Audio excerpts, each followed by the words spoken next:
세계적인 돌풍을 일으키고 있는 넷플릭스 오리지널 지옥이 넷플릭스가 서비스되지 않고 있는 중국에서도 인기라는데요. 이 소식 알아보고 중국 정부도 지옥의 흥행이 부담스러울 수밖에 없는 이유를 알아보겠습니다.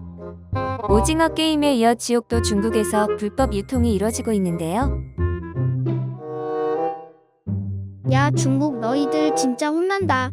적당히 해라. 중국에서는 지옥을 일컫는 지옥공사라는 키워드가 중국 포털 검색어 상위에 오르는가 하며 여러 경로로 해적판이 스트리밍되고 있는 상황입니다. 지난 19일 공개된 지옥은 하루 만에 세계에서 가장 인기 있는 넷플릭스 방송 콘텐츠 1위에 등극한 것으로 알려졌는데요. 이는 최장시간 1위 기록을 세운 국내 제작 넷플릭스 오리지널 오징어 게임의 8일보다 빠른 속도입니다. 지옥은 단 하루 만에 순위가 2위로 밀렸지만 다시 1위로 올라서면서 심상치 않은 움직임을 보이고 있는데요. 배우들의 열연과 여기에 지옥으로 소환한다는 고지를 전하는 천사들과 소환 의식을 진행하는 저승사자들이 등장한다는 기발한 상상력 및 철학적인 내용이 바탕이 되어 선전하고 있습니다. 하지만 중국 당국에서는 지옥의 선전이 달갑지 않은 상황인데요. 몰래 훔쳐보면서 달갑지 않을 건 또 뭐야? 양심도 없나? 특히 지옥은 중국에서 절대 금기인 사교를 정면으로 다루고 있고 중국 입장에서는 지옥에 나오는 세진리회가 파룬궁 사태를 떠올리게 하기 때문입니다.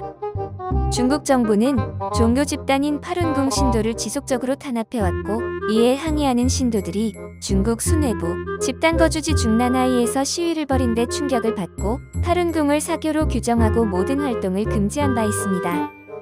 중국 정부의 신경을 자극하는 것은 이뿐만이 아닌데요. 드라마에서 등장하는 세진리교회 하부 조직 화살 촉이 중국의 홍위병을 떠올리게 한다는 것입니다. 홍위병은 1960년대 중국 공산당의 청년운동에 가담한 학생들로 마오쩌둥을 지지하고 당시 당 지도자들과 맞서 싸우는 것을 돕기 위하여 중국 공산당의 주관 아래 조직된 조직인데요.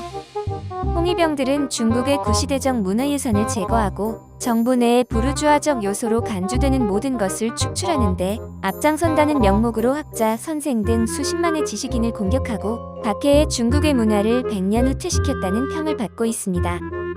드라마 지옥에서 한 여자아이가 아버지를 악인이라고 고발하고 비판하는 내용이 나오는데요. 이 또한 홍위병이 중국에서 자행했던 만행과 아주 닮아 있습니다. 화살촉이 홍위병을 떠올리게 하는 것도 중국 정부 입장에서는 부담스러운데 사회 불만 세력을 규합할 수 있다는 우려도 함께 나오고 있습니다. 또 지옥 전체에 깔려있는 전체주의에 대한 철학적 비판과 풍자가 중국 정부를 부담스럽게 할 수밖에 없는데요. 중국의 동영상 리뷰 사이트인 더우반에서 지옥 평점은 7.0으로 다른 한류 드라마에 비해 상대적으로 낮은 평점을 받고 있습니다. 중국인들 사이에서 지옥이 얼마나 보기 부담스러운 콘텐츠인지 보여주는 한 단면인데요.